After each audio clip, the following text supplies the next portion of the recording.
आपण जर विचार केला तर एक महत्वाची गोष्ट आपल्या लक्षामध्ये येईल की 84 लक्ष योनी आहेत, पण 84 लक्ष योनीमध्ये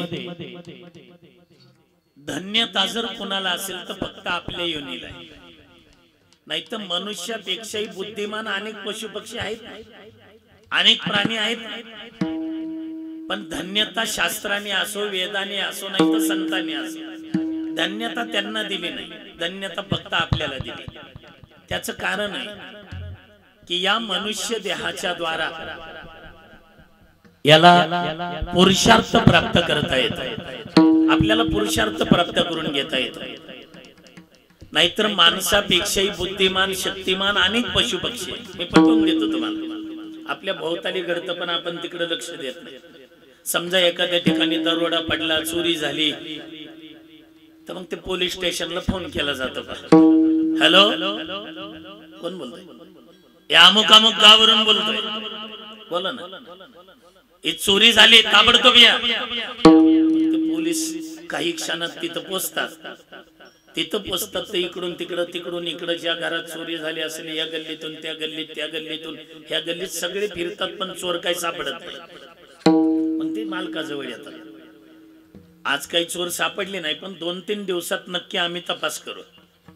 मग 3 दिवस झाले, 4 दिवस झाले, 5 दिवस झाले, 8 दिवस झाले, सप्त्याचा काला झाला, पण चोर काही सापडले नाही. शेवटी ते पेपरला येतं.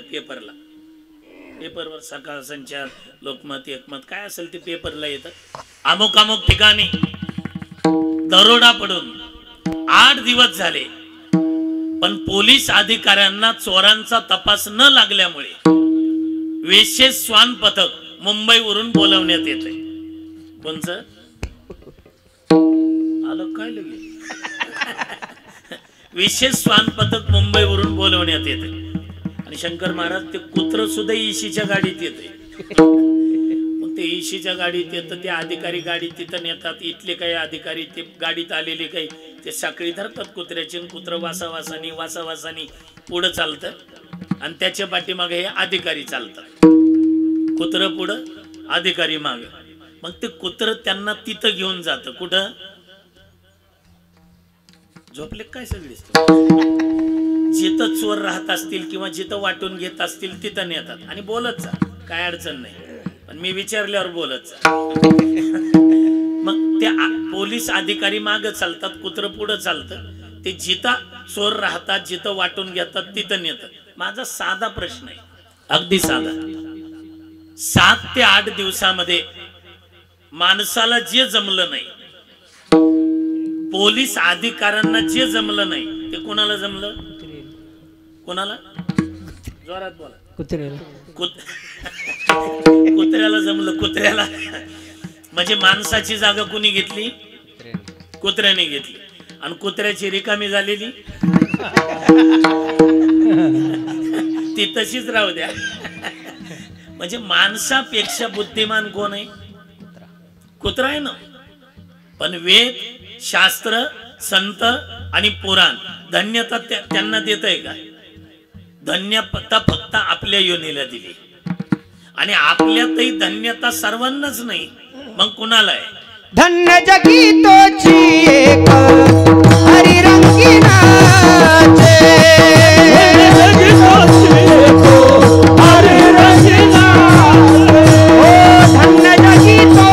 एक हरिरंगी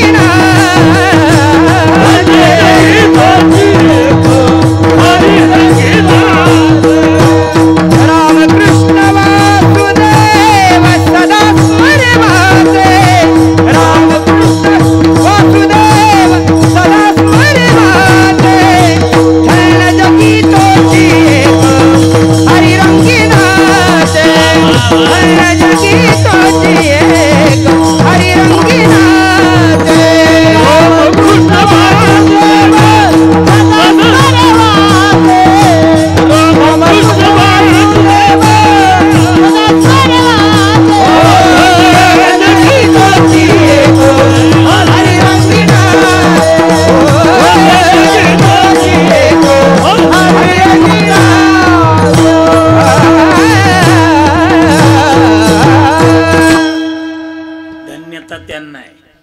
धन्य जगी तोची एक हरिरंगी नाचे. हरीच्या रंगामध्ये जे नाचतात धन्यता त्यांना आहे. बर याच देहाला धन्यता का?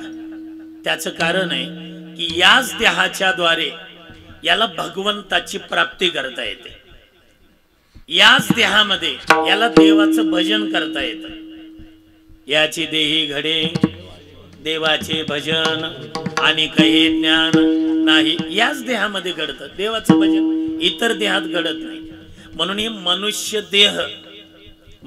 देह म्हणजे आपल्याला भगवत प्राप्ती करण्याचं आणि पुरुषार्थ प्राप्त करून घेण्याची संधी आहे. नरदेह निधान लागले हाती.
उत्तम गती. ह्याच्यात काय होता येतं माहिती का? देवची होईल म्हणती ते होती तरी का चित्ती न धरा. देव होण्याची ताकद या योनीमध्ये. देव प्राप्त करून घेणं तर त्याच्यापेक्षा सोपं आहे.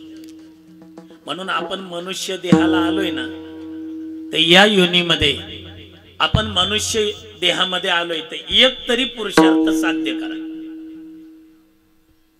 आणि पुरुषार्थ प्राप्त करून घेण्याची संधी आहे. काही काही संधीचं सोनं करतात तर काही काही संधीचे कोळशे करतात. कोळशे संधीचं सोनं करतात. सोनं म्हणजे हे सोनं नाही. संधीचं सोनं करा म्हणजे संधी साधा, संधी साध्य करा. अर्थ लावायला काय जे ते स्वतंत्र असत.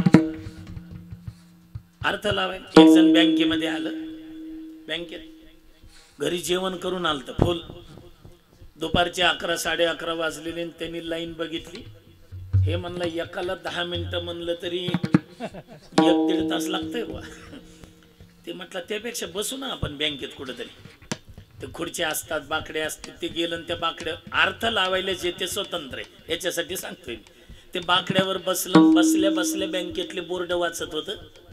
किती ठेवल्यावर किती होता, ज्येष्ठ नागरिकाला किती, सामान्य नागरिकाला किती, किती वर्षांनी दुप्पट होतात, सगळं वाचत होतं. आणि वाचता वाचता एसीची हवा आली बँकेमध्ये. आता एसीच आहे ना. आलीन बसल्या बसल्या झोपलं.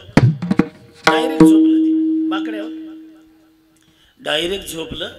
बरं चांगले कडक कपडे होते, कडक टोपी होती, 2-4 अंगठ्या बोटात. लोकांना वाटलं काय चक्कर वगैरे आली असेल म्हणून झोपले असतील. ते ज्याला पैसे ठेवायचे होते ठेवले, ज्याला काढायचे होते त्यांनी काढले. बँक बंद होण्याची वेळ आली. कॅशियरनी सगळे पैसा मोजला, सगळे ते जमा केले, 2-4 कुलपा लावले, सिक्युरिटीच्या हातात चावी दिली. हे तिथंच झोपलेलं. हे जर बसलेलं असतं तर सीसीटीव्हीत दिसलं असतं. पण बाकड्यावर डायरेक्ट झोपलेलं असल्यामुळे हे काही दिसलं नाही. सिक्युरिटीच्या हातात चावी दिली. ते सगळे आपापल्या घरी गेले. दुसऱ्या दिवशी सकाळी ते साफसफाई करणारे, झाडणारे वगैरे ती मंडळी आली. ते सिक्युरिटीनं कुलूप उघडलं. चला झाडून घ्या, फरशी पुसून घ्या. ते झाडणारे झाडत तिथपर्यंत आले. ते महाशय झोपलेले. हे म्हणलं कधी आले. ते झाडणाऱ्याने झाडू तिथं टाकला. साहेब इकडे या साहेब. साहेब म्हटले आपापली कामं करा, फरशी पुसून घ्या, ते टेबल पुसून घ्या, झाडून घ्या, आपापली कामं करा. ते म्हटलं तुमचंच काम सांगतो, इकडं ते या. माझं काय काम सांगतो. रात्रभर डोळ्यात तेल घालून मी इथं जागा आहे म्हटलं, इकडं ते या ना. मग ते आलं बघ खाकी कपड्यावाला काठी फिरवत आलं. काय काम आहे ते म्हणलं कधी झोपलंय. त्या बाकड्यावर झोपलेलं खरंच बघितलं. ह्यानी तर श्वासच टाकला. हे म्हणला मॅनेजर साहेबाला सांगू नको. आणि त्याच्या हातात काठी होती ना, त्यांनी अशी काठी गरगर फिरवली, बाकड्यावर अशी आदळली. काठी आदळल्या बरोबर ते झोपलेलं होते ते जाग झालं आणि डोळे चोळतच म्हणलं कोण आहे रे. त्याला राग चालता. डोळे उघड. बँक पैसे ठेवायला असते, काढायला असते का झोपायला असते. ते म्हटलं तू किती वर्ष झालं बँकेत काम करतो, झोपणार म्हणते. हे म्हटलं 13-14 वर्ष झालं बँकेत काम करतोय. ते म्हटलं 13-14 वर्षात एकदा तरी बोर्ड वाचायचे म्हणलं हे बँकेत लावलेले. ते म्हटलं मीच लावलेत. अरे तू लावले पण वाचले का कधी. ते म्हणलं कोणचा वाचायचं. ते म्हणलं इथला वाच बर. तर तिथं लिहिलं होतं यहाँ सोने से लोन मिलता है.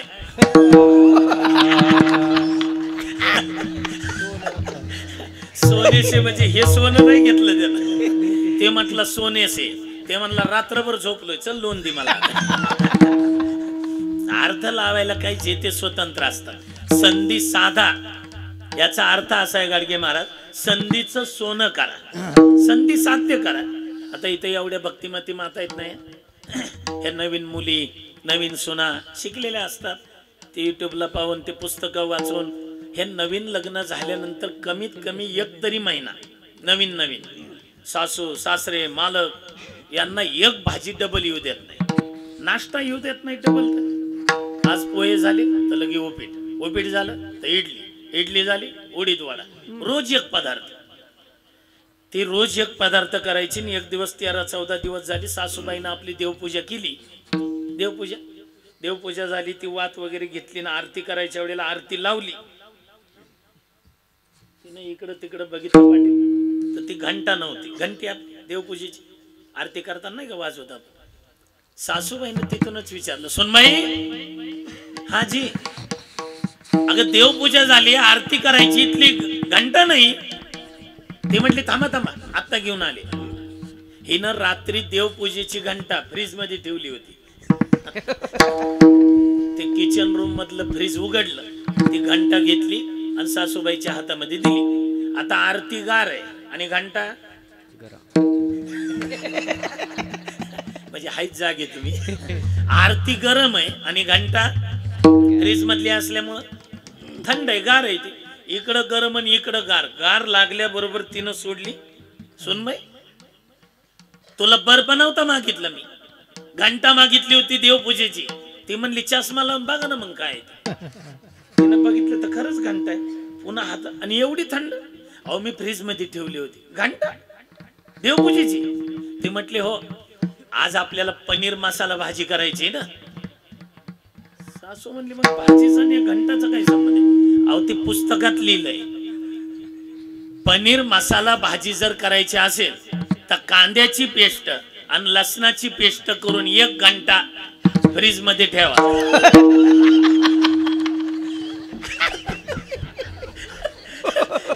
एक घंटा म्हणजे ती पेस्ट नाही ठेवली, देवपूजेची घंटाच ठेवून ठेवली.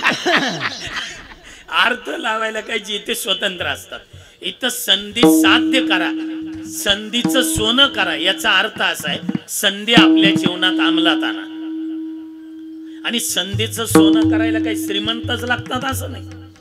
मग संधीचं सोनं गरीबातला गरीबही करू शकतो. रामायणात तर केलं बा.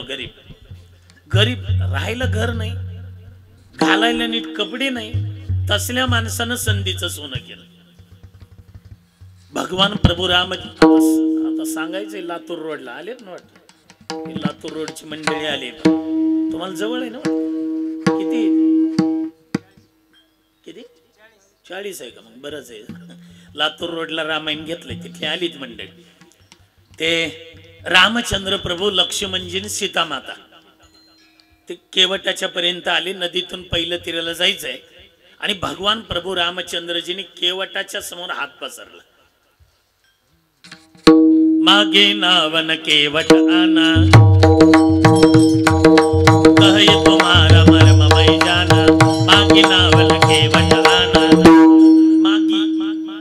केवटाला नाव मागितले.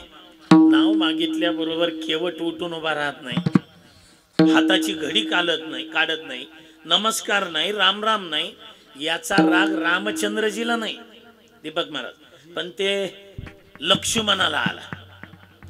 लक्ष्मणानं अशी भय माग सारली आणि लक्ष्मण पुढे आला. क्यों रे केवट, 80 हजार साल तक लोहे का आटा खाकर उनके ध्यान में नहीं आने वाले भगवान आपके सामने खड़े, आप भगवान को प्रणाम नहीं करते, वंदन नहीं करते. ते लंगोटीवरच उठलं सुद्धा नाही, बसल्या बसल्याच म्हणला नाही करूंगा, नाही करूंगा. ह्याचा तर राग आणखीनच आला. लक्ष्मणाचा हात गेला भात्याकडे, काढला बाण आणि ओढली दोरी. मार घालूंगा तुझे, मारो मारो. ते घाबरत बी नव्हतं. का घाबरत नाही? भक्तीला जसे 2 तट आहे तसे त्या गंगेलाही 2 तट आहे. गंगेला 2 तट असतात, तसे भक्तीलाही 2 तट आहे. एक सकाम आणि दुसरा निष्काम. निष्काम तटावर जो भक्त असतो ना माऊली, त्याला भगवंताकडे मागावं लागत नाही, भगवंतच त्याच्याकडे मागतात. एवढा निष्काम भक्तीची ताकद असते. लक्ष्मणाने दोरी ओढलेली, मार डालूंगा तुझे. केवट हसतच होता. मारो मारो मारो ना. तुम्ही जर आता मला बाण मारला तर त्याचे फायदे तुमच्यापेक्षा मला जास्त आहे. लक्ष्मण म्हटलं ते कस काय, ते कस काय सांगू का? पहिला फायदा गंगा के तट पर मरण, दूसरा फायदा भगवान के सामने मरण, तीसरा फायदा मेरे बाल बच्चे वाले रोते रोते आएंगे ना तो दुनिया के मालिक भगवान प्रभु रामचंद्र उनके आंसू पुसेंगे. आणि लक्ष्मणजी अतिशय महत्वाचा फायदा, माझ्या अंत्ययात्रेला जगाचा मालक ब्रह्मांडाचा धनी भगवंत हजर राहील. अजून काय मिळवायचं ठेवलंय मी? लक्ष्मणाने बाणच टाकला भात्यात. लक्ष्मण म्हटलं आपल्यापेक्षा यालाच फायदे जास्त आहे, आपल्यापेक्षा. म्हटले मग आम्हाला पहिलं तीराला जायचंय, पण तू वंदन करत नाही, नमस्कार करत नाही, म्हणून मला राग आला. मोठमोठे वंदन करतात रे, ती यादीच दिली मग तिथं. शेष महेश दिनेश गणेश सुरेश उजाय निरंतर जाय जाय अनादि अनंत अखंड अचेत अभेद सुमेध बतावै नारद से सुख व्यास रटेपती यारे चव कोणी पार न पावे. शेष महेश दिनेश गणेश सुरेश उजाई निरंतर जाई. केवट नावेत बसल्या बसल्या म्हणला, ही जी यादी वाचली तुम्ही, हे सगळे पाया पडतात, सगळे पाया पडतात. ते म्हटलं ह्याच्यात सगळ्यात मोठं कोण आहे? ते लंगोटीवरच म्हणते सगळ्यात मोठं कोण आहे? लक्ष्मण म्हटलं ह्याच्यात, ह्या यादीत सगळ्यात मोठे सब देवन के बडे बाबा भगवान शंकर. केवट हसला, तेच मोठे आहे ना? म्हटलं हो. केवट लक्ष्मणाला म्हटलं मग मी त्याच्यापेक्षा मोठा आहे, घ्या.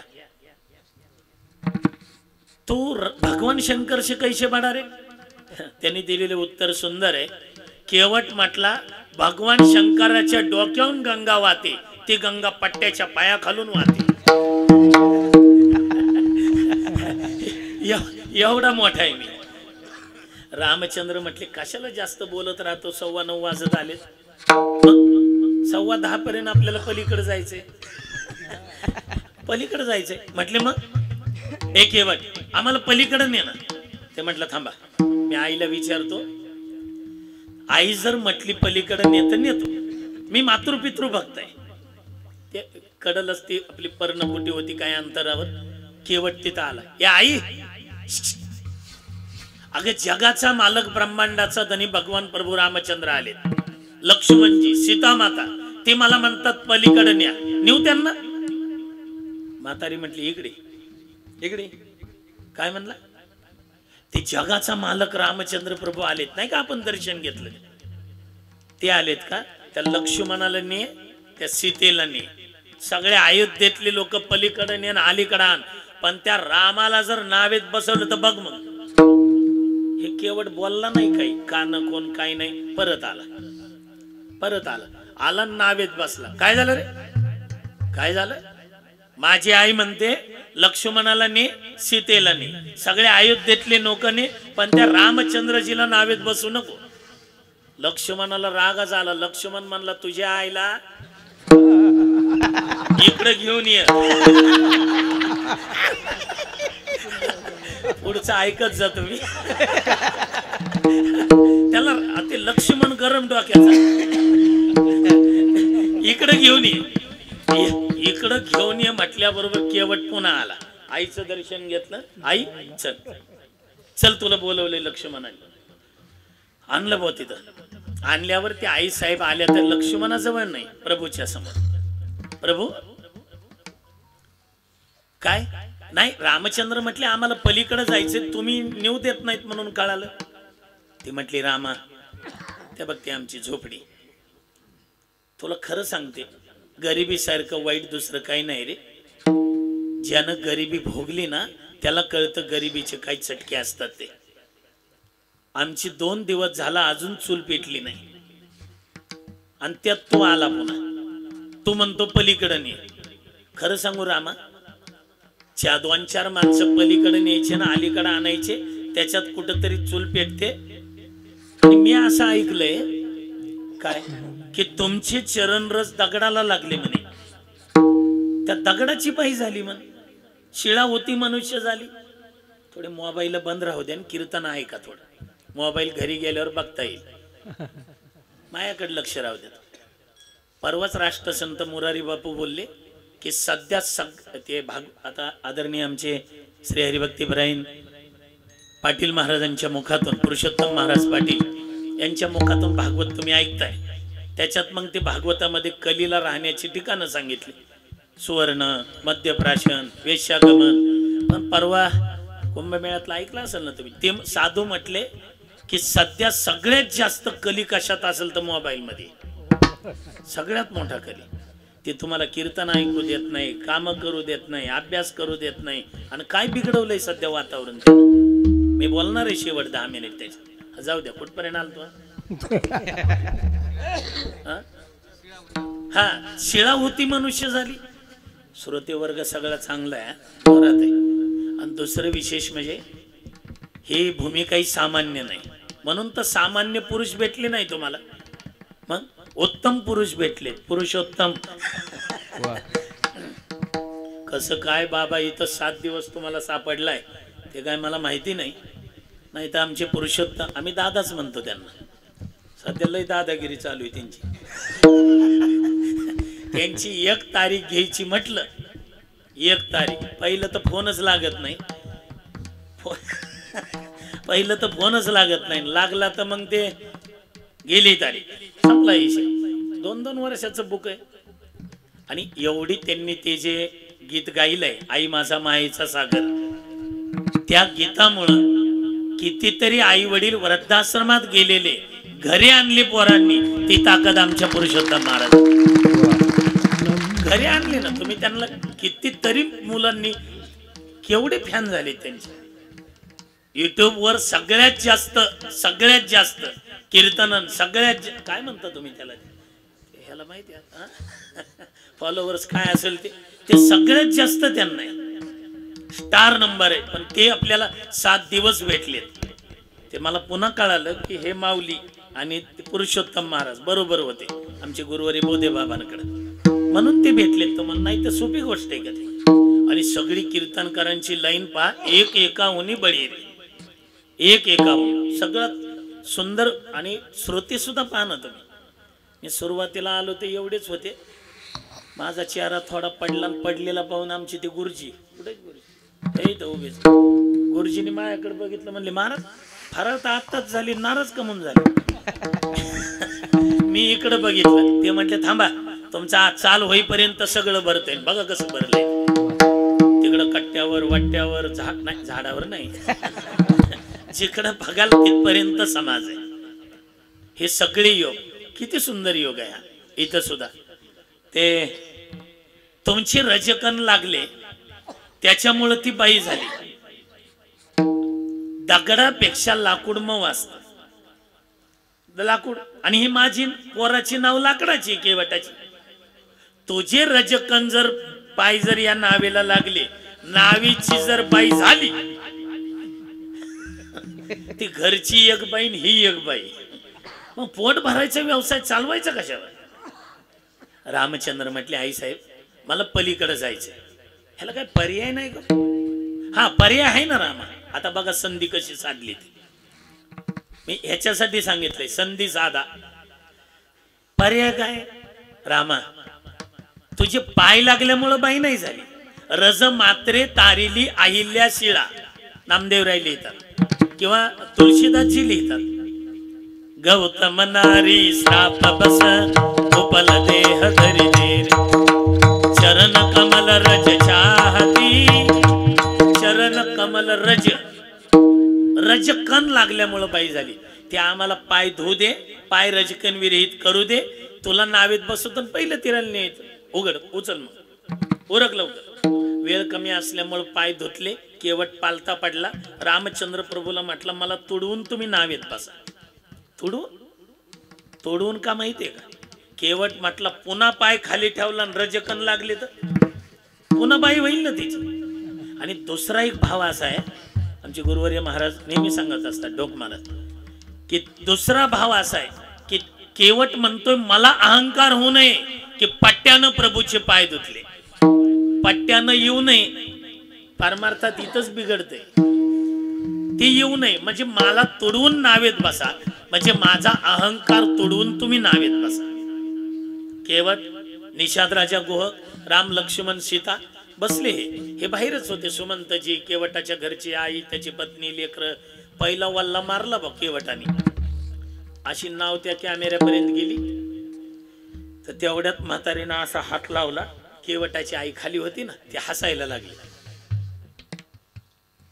लक्ष्मणाने बघितलं कोण हसत कोण हसतंय. रामचंद्र म्हटले ए इकडे तिकडे काय बघते बघ. केवटाची आई दादा तिला हसायला काय झालंय?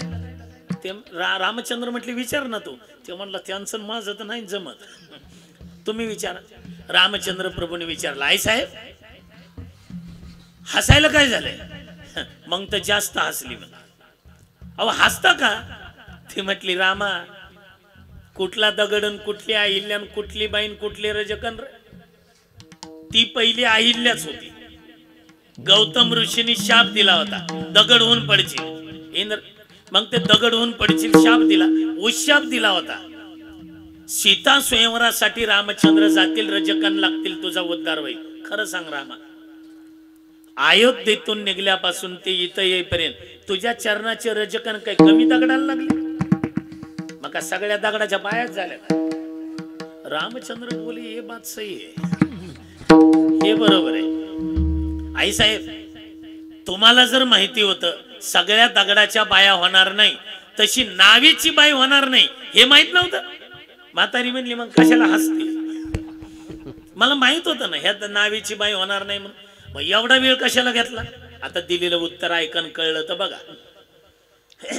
त्यावेळेला त्या आईसाहेब म्हटल्या रामा मी जर केवटाला आडवे आले नसते तर आमच्या सारख्या गरिबांना आमच्या सारख्या दीन दुबळ्यांना तुझ्यासारख्या प्रभूचे पाय धुण्याची संधी आम्हाला कधीच प्राप्त झाली नसते.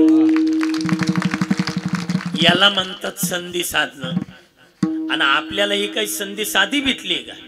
साधी नाही, ही चांगली संधी भेटली. बरवी हे वेळ सापडली संधी.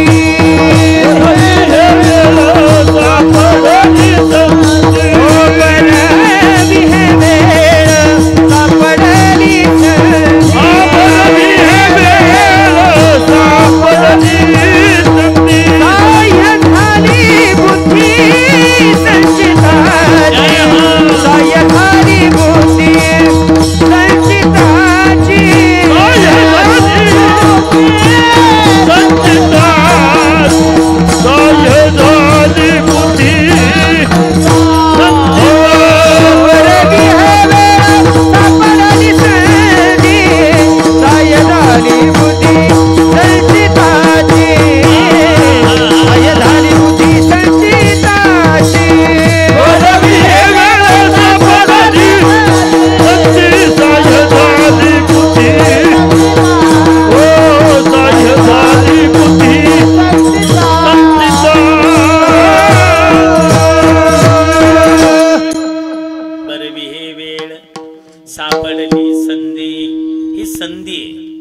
या संधीचं सोनं करा, तसं मरूच नका. ऐकताय ना? जन्माला आल्यानंतर एक तरी पुरुषार्थ साध्य करा. मग शास्त्रकारांनी 4 पुरुषार्थ सांगितले. धर्मार्थ काम मोक्षानाम. धर्म, अर्थ, काम आणि मोक्ष हे 4 पुरुषार्थ साध्य करा. आता सगळं जाणता श्रोता इथं काही जण आम्हाला विचारतात, महाराज हे धर्म पुरुषार्थ ठीक आहे, मोक्षही ठीक आहे, पण हे मध्ये जी 2 घातलेत अर्थ आणि काम, याला कसं काय पुरुषार्थ म्हणायचं? म्हणलं का, जिथं अर्थ येतो ना तिथं अनर्थ येतोच, बोलवावं लागतच नाही. आंधळ्या माणसाला जर जेवायला सांगितलं ना पाटील, आंधळ्या माणसाला जर जेवायला सांगितलं तर घरी ताट करताना किती करावे लागतात? एका आंधळ्या बाबाला सांगितले किती करायची ताट? 2 करावे लागतात. 2 का करावे लागतात? ते त्याला धरून आणणार, ते धरावंच लागतं रे, येतच ना. तसा अर्थ आला की अनर्थ येतोच, बोलवावं लागतच नाही. अर्थ आला की अनर्थ येतो. आणि 3 नंबरचा काम आहे. हे काम का साधा आहे का? काम तर यानं मोठमोठ्याला जिंकलंय.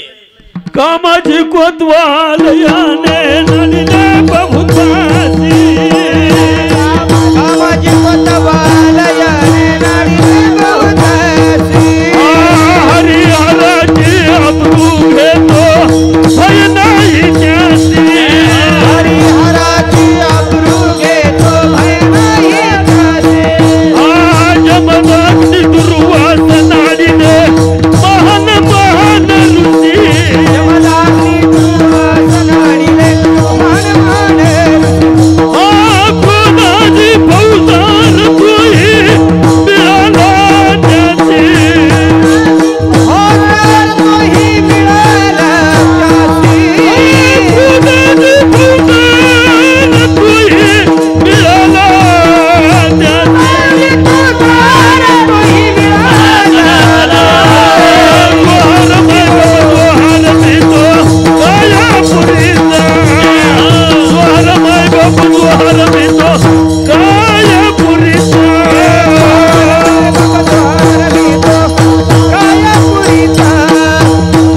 होणार तोही मिळाला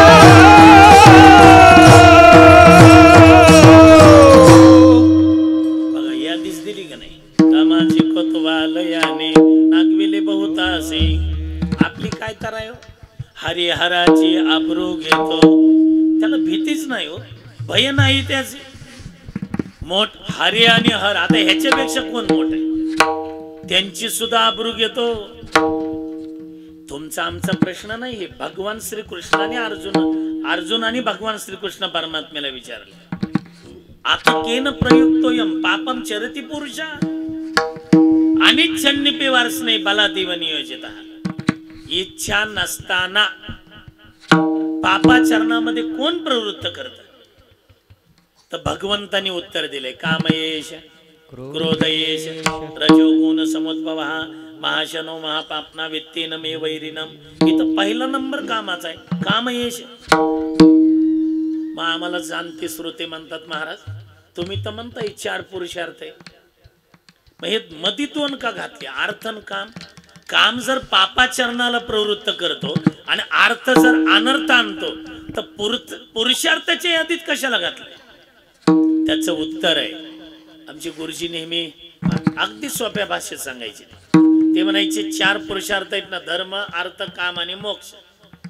हे अर्थ आणि काम, त्याला एकीकडून पॅकिंग धर्माचं आहे आणि एकीकडून पॅकिंग मोक्षाचं आहे. ऐकताय ना? कळतंय का? बघा क्रमानेच पहा. मग ते म्हणायचे धर्मानुकूल जर अर्थ असेल तर मोक्ष प्रदान करून देतो म्हणून पुरुषार्थ, आणि धर्मानुकूल काम असेल तर मोक्ष प्रदान करून देतो म्हणून पुरुषार्थ. एक तरी पुरुषार्थ साध्य करा, मरूच नका तसं. आणि तुम्ही जर तसेच मेले ना, शास्त्रकार म्हणतात यस्य कोपी न विद्यते तस्य जन्म निरर्थक. त्याचं जन्माला येणं निरर्थक आहे, वागणं निरर्थक आहे. नाही नाही, मरणही निरर्थकच आहे. तुकाराम महाराज म्हणजे चारही पुरुषार्थ तुम्ही मिळवले का म्हटले? मग चारही पुरुषार्थ आम्ही साधू संतांनी मिळवले. अहो मग तुम्ही साधू संतच आहेत. तुम्ही साधू संतांनी चार पुरुषार्थ मिळवले, पण आम्हा जनसामान्यांना मिळवण्यासाठी एखादा सोपा उपाय सांगा ना. तुकोबाराय म्हटले बाबा सगळ्यात सोपा उपाय सांगतो. हे चार पुरुषार्थ जर तुम्हाला मिळवायचे असतील तर यावत भूतमात्राच्या ठिकाणी फक्त तुम्ही नम्र व्हा. नम्र झाला भूत हो, नम्र झाला भूत, नम्र झाला भूत, नम्र झाला भूत, नम्र झाला भूत, भूत नम्र झाला भूत, नम्र झाला भूत, नम्र झाला भूत. तेने कोंडिले अनंत, तेने कोंडिले अनंत, हेची सुरत्वाचे अंग, अंग हेची सुरत्वाचे अंग, तेने कोंडिले अनंत,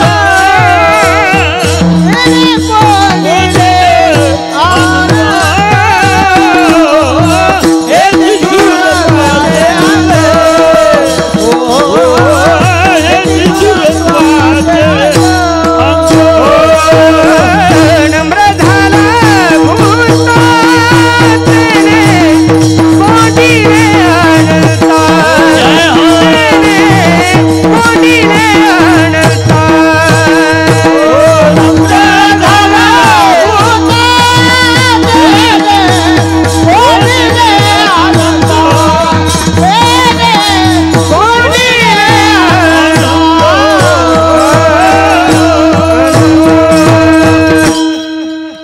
सगळ्यात सोपा उपाय सांगतात. तुम्हाला जरी चारही पुरुषार्थ मिळवायचे तर यावत भूतमात्राच्या ठिकाणी फक्त नम्र व्हा.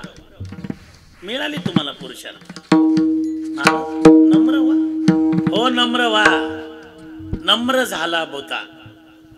त्याचा फायदा काय? तेने कोंडिले अनंत. याच्यापेक्षा कोणचा मोठा पुरुषार्थ आहे का? भगवंतावर सत्ता गाजवणं ह्याच्यापेक्षा कुठं कोणता मोठा पुरुषार्थ आहे?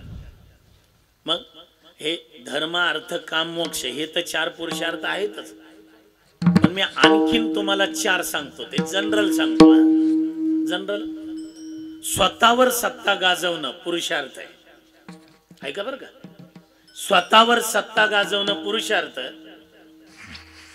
जगावर सत्ता गाजवणं पुरुषार्थ, त्याच्यापेक्षा अवघड पुरुषार्थ आहे काळावर सत्ता गाजवणं, आणि त्याच्याही पेक्षा अवघड पुरुषार्थ आहे भगवंतावर सत्ता गाजवणं. आता ह्याच्यापेक्षा मोठा पुरुषार्थ नाही. भगवंतावर एका एकाचा विचार करू आपण. पहिला पुरुषार्थ मी सांगितला स्वतःवर सत्ता गाजवणं. आहे आपली स्वतःवर सत्ता? कोणते चॅनल चालू आहे घरात सध्या? संस्कार का आस्था? लोक म्हणतात तसला ऐकून बोर होतंय ना राव महाराज.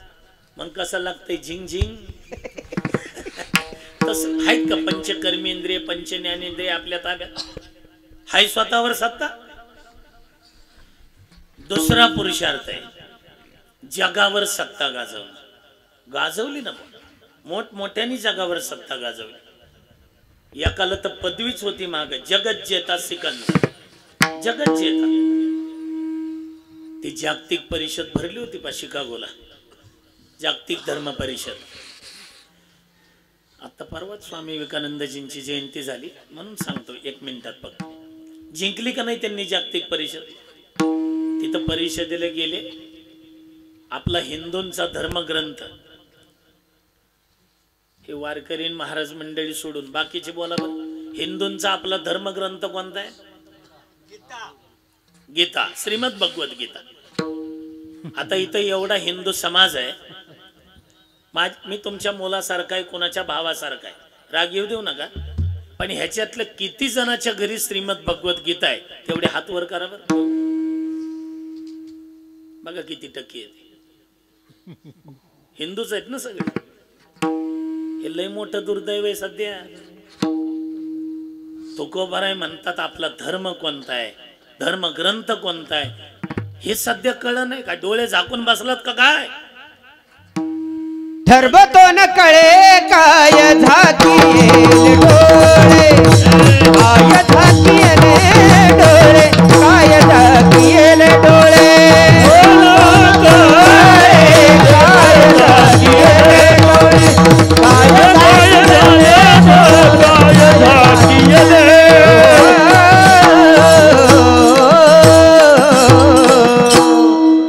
धर्म तो न कळेन काय झाकेले डोळे. आपला धर्म कोणता आहे, धर्म ग्रंथ कोणता आहे हे कळलं नाही सध्या. त्या काळाराम मंदिरामध्ये नाशिकला माननीय मोदी साहेब आले होते आणि आमची काही संप्रदायातली ज्येष्ठ मंडळीला निमंत्रण होतं. त्यावेळेला आम्ही सर्वांनी मिटिंग घेऊन ठरवलं साहेबांना दुसरं काही मागायचं नाही. काय ज्ञानोबर आहे तुकोबारायांनी कमी केलंय त्यांना मागाय, फक्त एक मागणं सध्या गरजेचं आहे. पूर्वी हे जुनी मंडळी आहेत ना माझ्या समोर बसलेले, वडिलाच्या आजोबांच्या वयाची, ह्या मंडळींच्या काळात शिक्षण कमी होतं, शिक्षण कमी होतं पण संस्कार चांगले होते. आज संस्कार कमी झाले, शिक्षण भरपूर झाले. काय पेटवायचंय का ते शिक्षण? लई जास्त शिकले म्हणजेच काही लईच समाधानी असतात हे डोक्यातून काढून टाका. त्यांना कोणाशी कसं वागावं, कोणाशी काय बोलावं हे कळलं नाही. ही शिक्षण प्रणाली गरजेची आहे का? आम्ही त्यांना निवेदन दिलं की सध्या हिंदूंचा धर्मग्रंथ कोर्टात आहे. सच बोलूंगा, ते हात ठेवून बोलायचं असतं तिथं, खरंच बोलेल खोटं बोलणार नाही. आम्ही त्यांना विनंती केली तेवढा हिंदूंचा ग्रंथ कोर्टातून उचला आणि 5वी ते 12वी पर्यंत पाठ्यपुस्तकात द्या. तुम्हाला कोर्टात गीता ठेवावी लागणार नाही. ही ताकद आमच्या श्रीमद भगवद्गीतेत. आज माझ्या पाठीमागे एक तरुण वर्ग उभा आहे, आपल्या संस्थेतले, आमच्या पंढरपूरचे आमचे मित्रच आहेत गाडगे महाराज. ते आपल्या संस्थांच्या तिथंच संस्था आहे त्यांची. हे बघा ना काय पोरं, कितवीला रे तू? बघा केवढं पोरग इकडे इकडे ते ह्याच्यात दाखव बाबा. हे बघा केवढंच आहे. आता मागच्याला तर दिसायचं नाही हे. चौथी म्हणजे लय झाला 8 ते 9 वर्षाचं पोरग, पण काय ताल आहे, काय टाळ धरते, काय नाचते.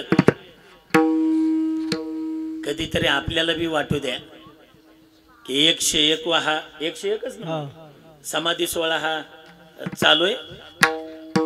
तर आपल्या अंतकरणात वाटू द्या की ह्या वर्षी संस्थेतले पोरं पाहिले तर पुढच्या वर्षी आपलाही नातू इथं टाळ घेऊन उभा राहायला पाहिजे म्हणून. हे लय गरजेचं आहे सध्या दादा.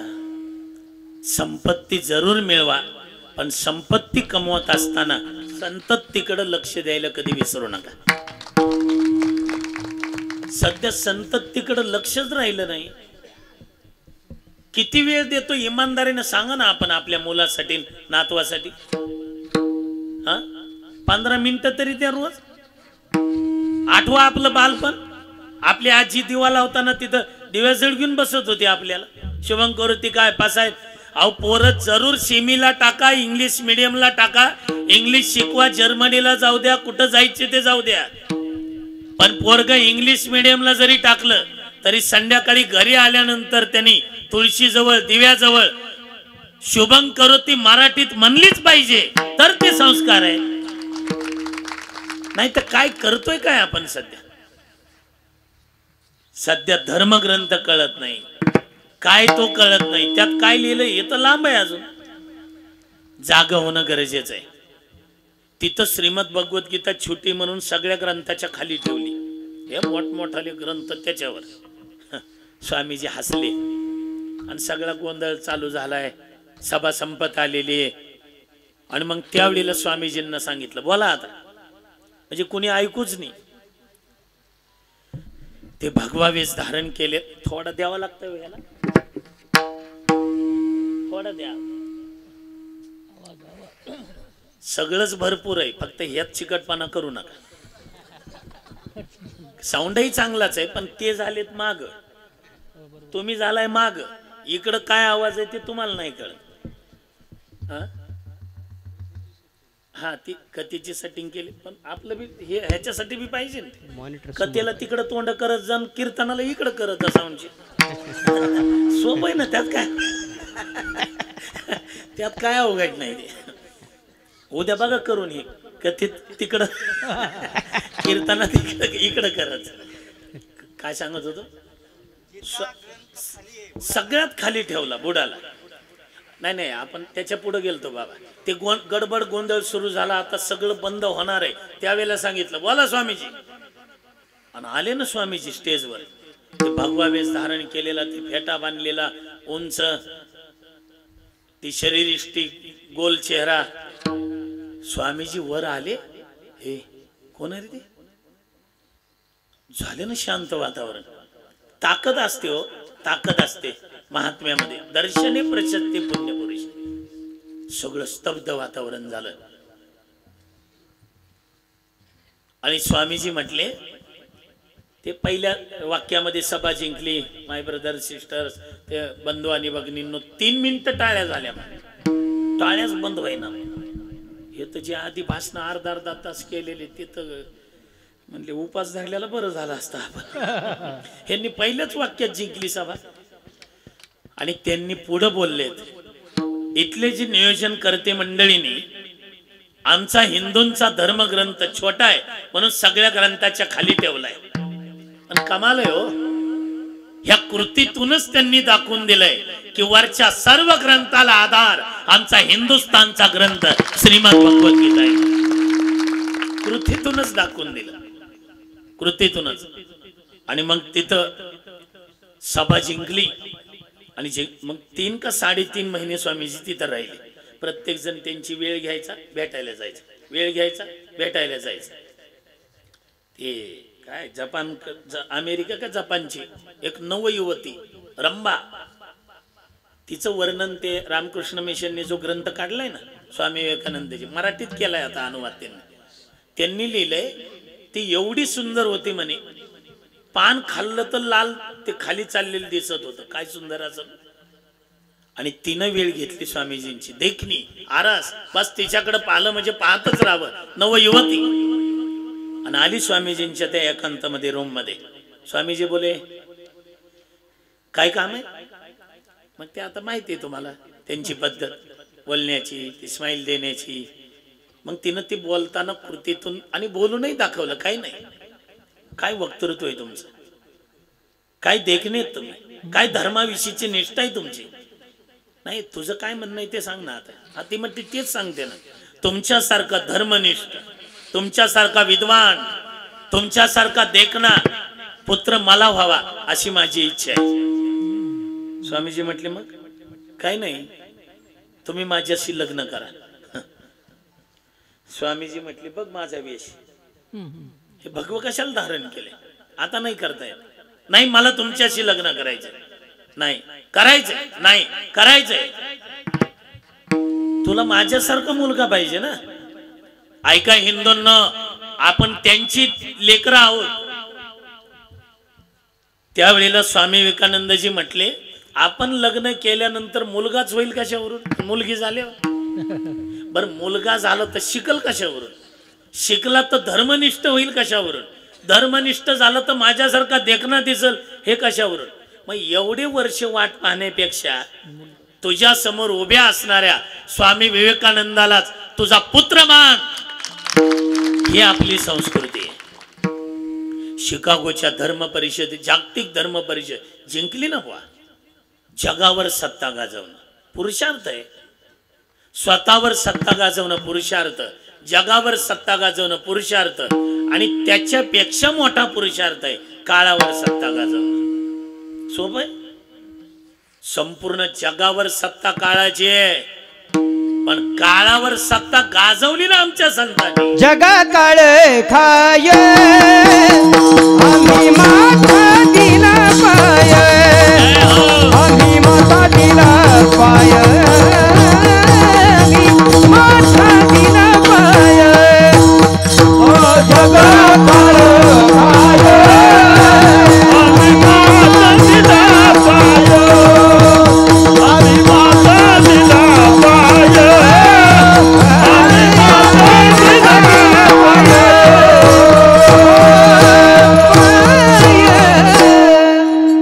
जगाला खाणारा काळ आहे, पण तुको जगा काळ खाय आम्ही माथा दिला पाय. त्याच्या माथ्यावर दिलं ना पाय. तुकोबारांची पूजा केली भगवंताने.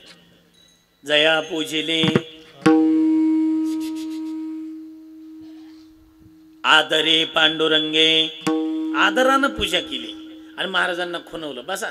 तर ती गरुडाची उंची जास्त होती. गरुडाची तुकोबारांनी इकडं तिकडं पाहिलं सगळ्यांकडं. ते एका कोपऱ्यात काळ उभा होता. काळ काळ सलाम गुलाम करी तो कया घरी राबत असे. तुकोबारांनी त्यालाच खुणवलं. काळ म्हणला मी हो तूच इकडे. काळाला एवढा आनंद झाला. बरं झालं वा आपलं खाद्य महाराज देतात आपल्याला. जवळ आला. जी म्हटलं काय नाही खाली वाक. काळ म्हटलं मी हो तुला मग कशाला बोलवले वाक खाली. काळाला खाली वाकवलं आणि काळाच्या माथ्यावर तुकोबारांनी पाय दिला आणि विमानामध्ये बसले. आम्ही हरीची विद्यावंत झालो रे. कळीकाळाचे माता पाय देऊनी वैकुंठ भुवनाशी गेलो रे. काळाची पायरी केली पायरी.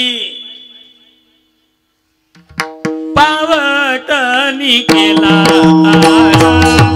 पावटनी केला काळ, पावटनी केला काळ, पावटनी केला काळ, पावटनी केला काळ, पावटनी केला काळ, पावटनी केला काळ, पावटनी केला काळ. दयाबळ होते ते दयाबळ होते आम्ही देवशक्ती रे, आम्ही देवशक्ती रे. दयाबळ होते ते दयाबळ होते आम्ही देवशक्ती.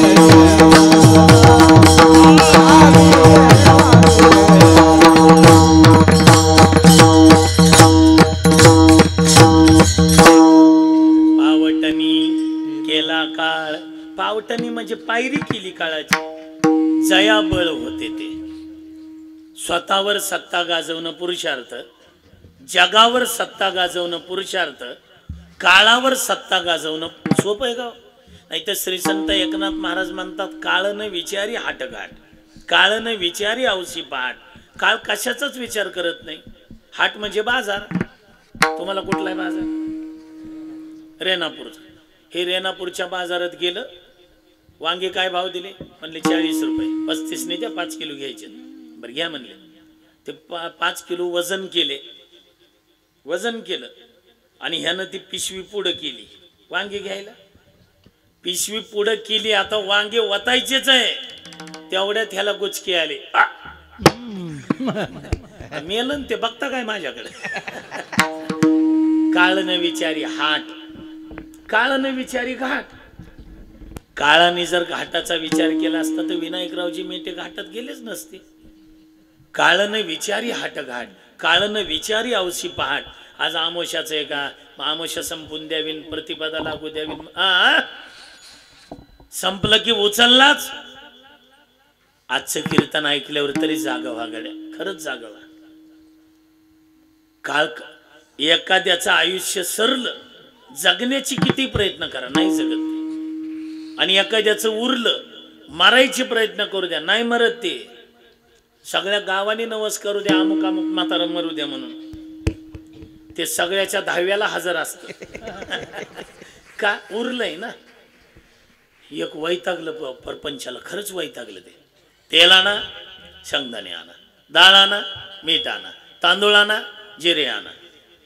ते वैतागलं. ते म्हणला लाडक्या बहिणीचा हप्ता दिल्यापासून काय भाव झाले तेल माहिती का तुला? होय, तेल आणा, शेंगदाणे आणा, डाळ आणा, मीठ आणा. वैतागलं. ते म्हणलं कुंकू पुसून टाक, पुसून टाक कुंकू. वैतागलेलंच होतं. निघालो म्हणलं जेव द्यायला. आणि जेव द्यायला गेलं लातूरला. लातूर रोडला नाही, लातूरला गेलं जीव द्यायला.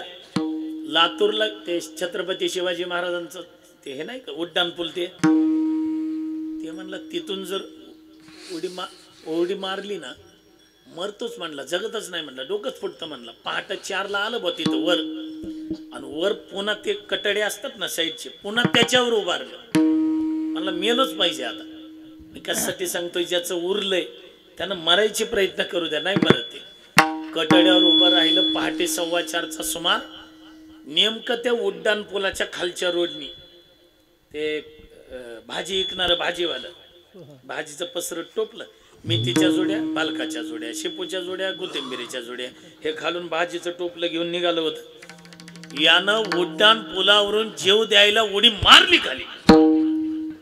जशी उडी मारली तसं भाजीच्या टोपल्यात पडलं. उड्डाण पुलावरून उडी मारली जीव द्यायला, भाजीच्या टोपल्यात पडलं. हे नाही मेलं.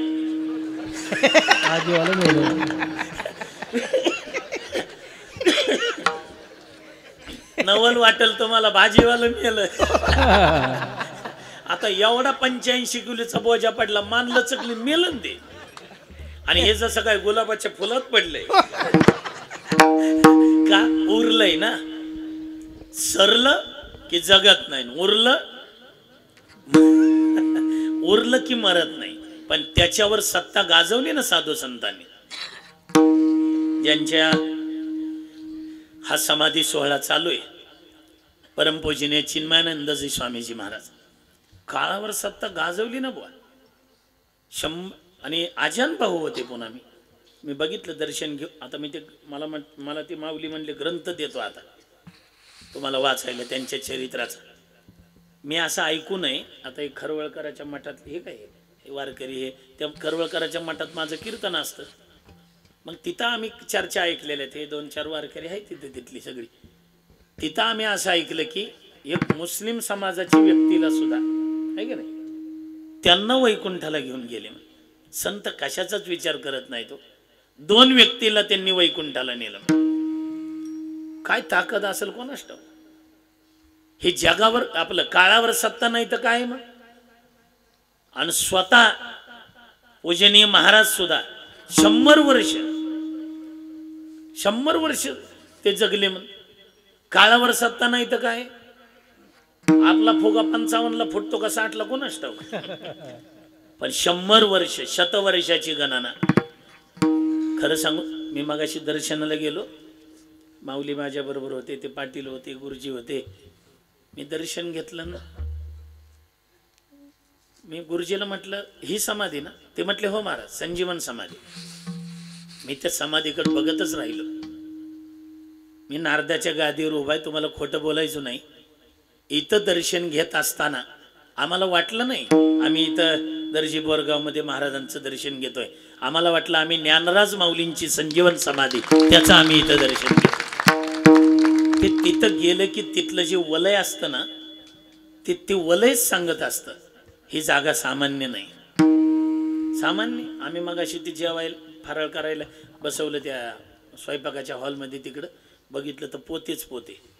डाळीची लाईन, तांदळाची लाईन, पत्रावळीची लाईन, काय आमटीन, काय ती भगरण, काय साबुदाणा. मी म्हटलं हे फक्त टाळकऱ्यापुरतंच का. ते हसले. ते म्हणले टाळकऱ्यापुरतं नाही, सगळ्याला आहे, सगळ्याला. मग कीर्तनाला आले त्यांना म्हणलं कथेला. ते म्हणले दुपारी पण आहे. आणि तेवढ्यात ते हे आले सतीशराव. ते म्हटले महाराज हे सकाळी दुपारी संध्याकाळी तसलं नाही, हे जसं अखंड हरिनाम सप्ताह आहे तसं अखंड अन्नदान चालू आहे. अखंड सोपी गोष्ट आहे. एवढ्या लोकांना अन्नदान करणं. 4 पाहुणे घरी आले तर मेळ बसा नाही. नाही 4 पाहुणे आले आणि तुम्ही अजूनही कीर्तन झाल्यावर जर म्हणले फराळ करायची बसा तुम्ही, इथं कमीच पडणार नाही. ही ताकद परमपूज्य चिन्मयानंद महाराजांची सामान्य ताकद आहे का? त्यांनी स्वतःवर सत्ता गाजवली, जगावर सत्ता गाजवली, काळावर सत्ता गाजवली. एवढंच नाही, त्यांनी त्यांच्या पुढचा पुरुषार्थ साध्य केला, तो म्हणजे भगवंतावर सत्ता गाजवला. तेने कोंडिले अनंत, नम्र झाला भूतान तेने कोंडिले अनंत. भगवंतावर सत्ता गाजवणं ह्याच्यापेक्षा मोठा पुरुषार्थच नाही. मग परमपूज्य चिन्मयानंद स्वामी महाराजांनी स्वतःवर सत्ता गाजवली, काळावर गाजवली, जगावर गाजवली आणि भगवंतावर सत्ता गाजवली. तुकोबाराय म्हणतात हेच तर शूरत्वाचा अंग.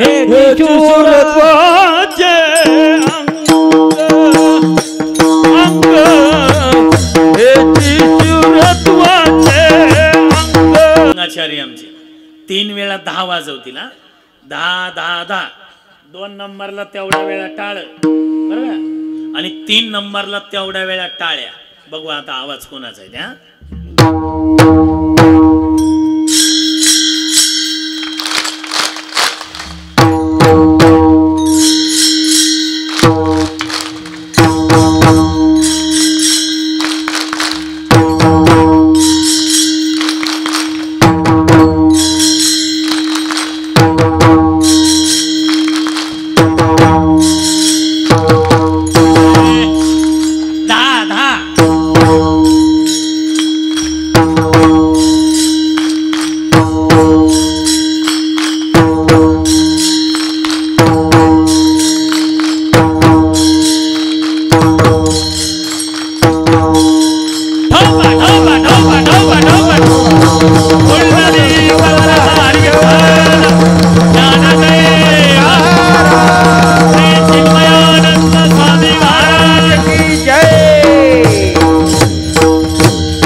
तेने कोंडिले आनंदा हे सुरत्वाचे अंग हरियाणीला श्रीरंग.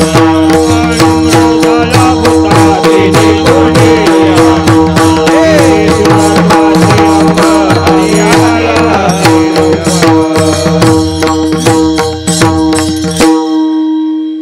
गुरुजींनी मला खुणवलं, गुरुजींनी ते म्हणून सरळ घेतली चाल. नम्र झाला होता तेने कोंडिले आनंद, हेच तर शूरत्वाचं अंग आहे. हेचे शूरत्वाचे अंग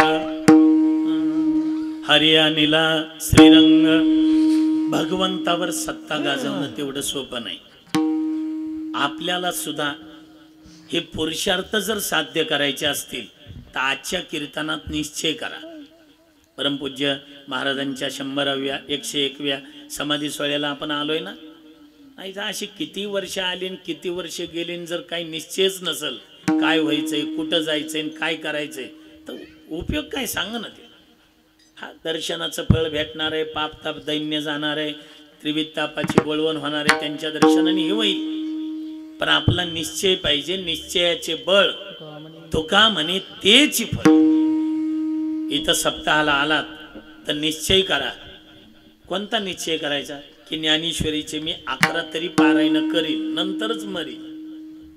नाही, खरंच करा निश्चय.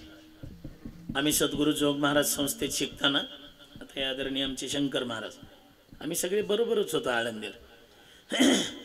वैकुंठवासी विठ्ठल बाबा घुले, ते पाठ संपला, ज्ञानेश्वरी शिकवायला होते.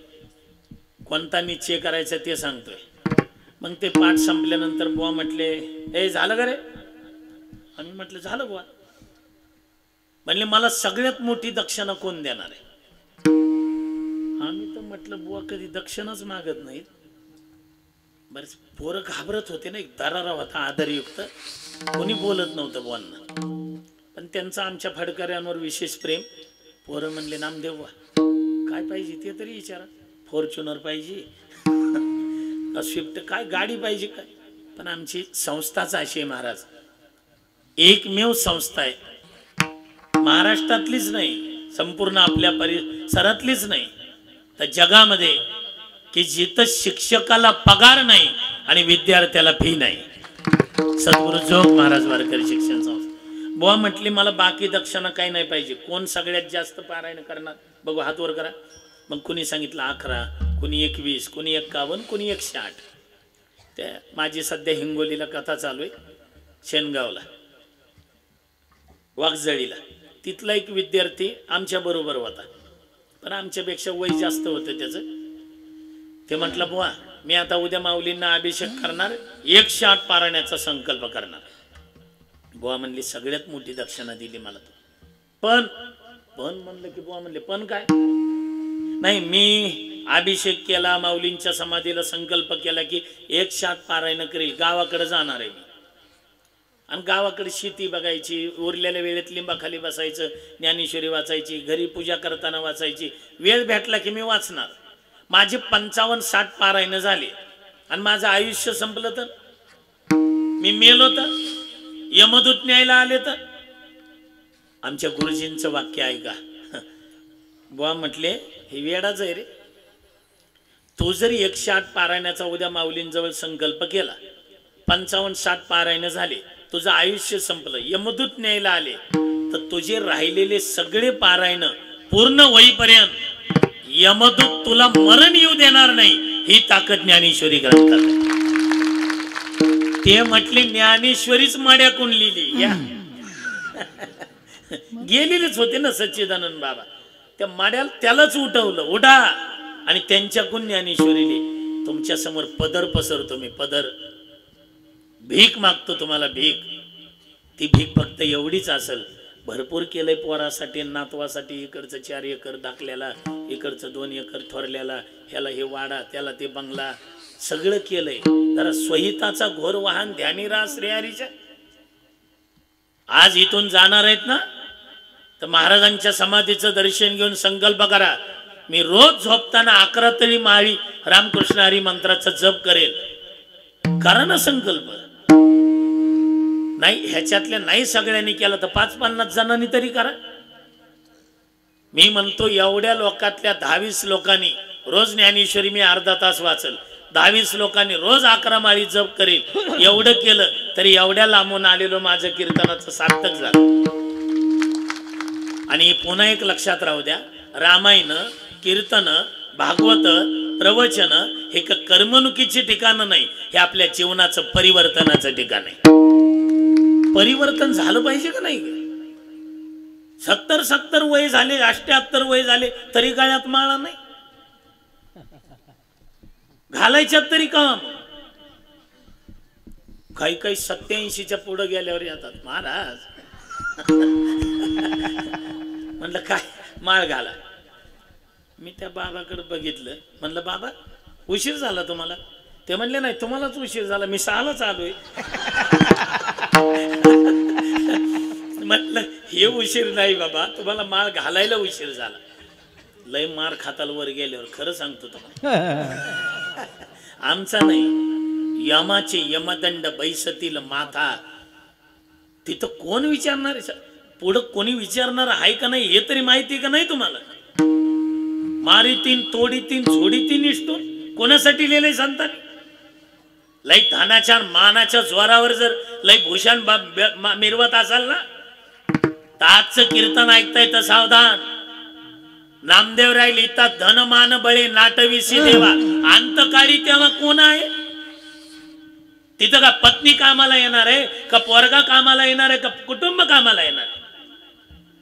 म्हणून आज आलात ना तर आजच्या कीर्तनात शपथ आहे तुम्हाला सांगतो मी सगळ्याला, काही ना काही संकल्प करा, तसं जाऊच नका इथं. आणि इथून जर तसंच जाल आणि घरी जाता जाता जर काही कमी जास्त झालं तर त्याला जबाबदार आम्ही राहणार नाही. हसण्यावर नेऊ नका, जाऊन बघा काहीच होणार नाही. फक्त कोणी आलात ना तर कोणता तरी पण करा. तुकोबाराय म्हणतात मग आम्ही कोणता पण केलाय? अवघा जाना पण